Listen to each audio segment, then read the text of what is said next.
Ali, here is Amazing Spider-Man 378 because I had a dream last night about Carnage, and this is how I decide videos now. What new age bullshit has this channel become? This is part 3 of Maximal Carnage. And don't worry if you haven't read it, but watch all my videos and you are afraid that you will be totally lost because I never reviewed part 2. I didn't have part 2. We have missed nothing. Part 2 is by the worst writer involved in the crossover. My main contention with this story is that it is too long and it starts introducing pointless guest stars. And then I realised if you just didn't read the parts written by Brett Kavanaugh, all the problems gone away. You didn't have to see his Spawn rip-off character at all. It is this issue where we have Venom get involved, and he will be the main co-star of this crossover. Spider-Man is forced to team up with Venom again to stop Carnage. This issue is also the final issue of Amazing Spider-Man, written by David Michelinie. This unceremoniously closes out his almost 90-issue stint as the main writer of the series. What we missed in part 2 was Spider-Man teaming up with Coke and Pepsi to try and stop Carnage and his band of super criminals. Pepsi, she was seemingly slain by Sharif, and that is the only major plot beat in that issue, because this motivates Coke to be an angry black man. Or maybe Coke is just being himself because he is always a thoroughly unlikable, angry black man. I will say the art, stellar art by Martin Bagels. I bet you've never seen Sharif looking that alluring. Although I reckon there are a few freakazoids out there who bash off to Sharif as the new female version of Demon Gobbler. But if you are looking for beautiful ladies, here is Mary James. And there was this subplot, I may have spoke about it in part 1. There was this subplot where Mary James started smoking. And I kind of like that as an idea. I think there is stuff in it to explore there, and you never really have someone like casually smoking in comics. Like you sometimes have evil mob stars smoking, or you have the gruff macho men like The Thing or Wolfman chomping on cigars. But you never have the bombshell dream girl like Mary James smoking in comics. I really think there was something to this, but it was only ever used to really sermonise about smoking and to demonise Mary James.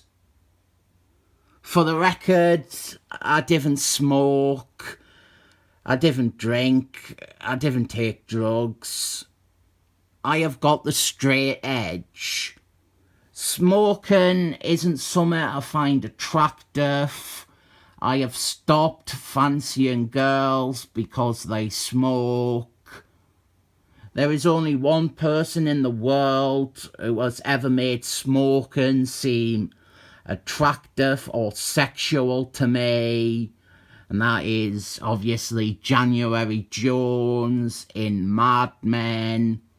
She smokes like a trooper in that, but it's always elegant, and I'm okay with her smoking. I say this because Mary James is very, very close to being the second person. I think Mary James smoking is attractive because it is like the one thing about her that is a flaw. It is a fault, and that makes her seem sexier. So, in conclusion, Mary James smoking is art in theory, but reading these bits about it isn't.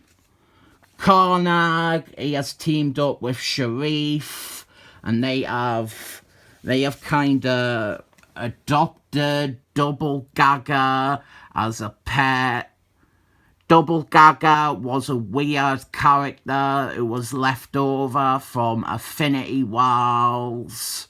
I used to have a toy of him, and I like that they kept him in play for a little while, even after that crossover was finished.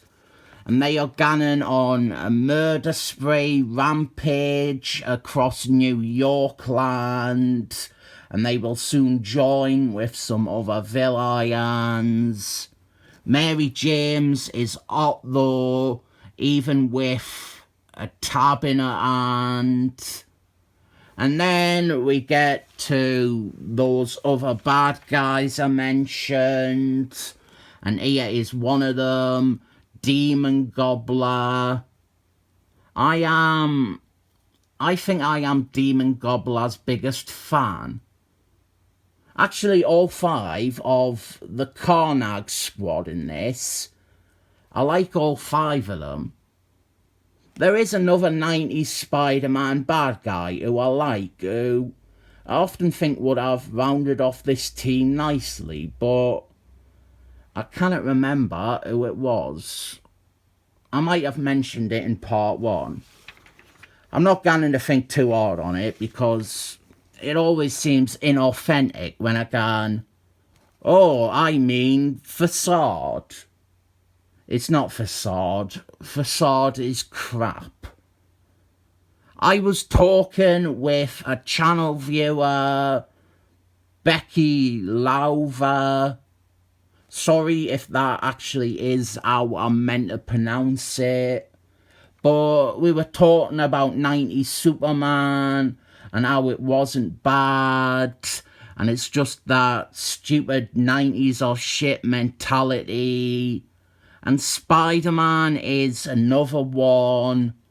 With Spider-Man, you have a valid argument because the Clone Saga is shit.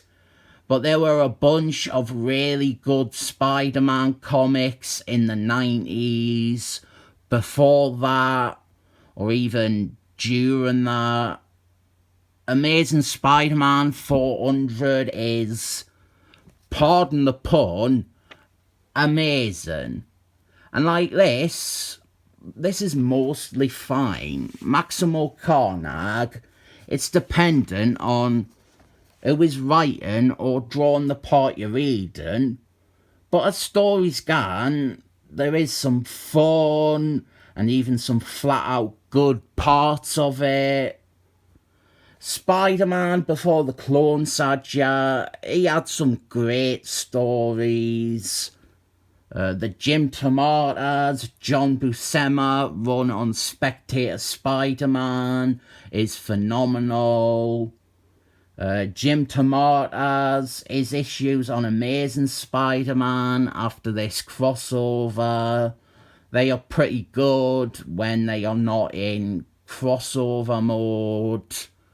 So Venom, he gets beaten up off panel by Carnage and his little family, and it is shocking that we didn't see that, but he ends up going to Peter Parker and Mary James's place afterwards because he has nowhere else to go. And in this scene, surprisingly, Mary James isn't puffing on a cancer stick. I've got the straight edge. Best news is that the next part, it brings Black Cat into the story, and she is a wholesome, beautiful woman without an addiction to tobacco. This is a decent enough issue. Honestly, I didn't get the level of animosity Maximal Carnage sometimes gets.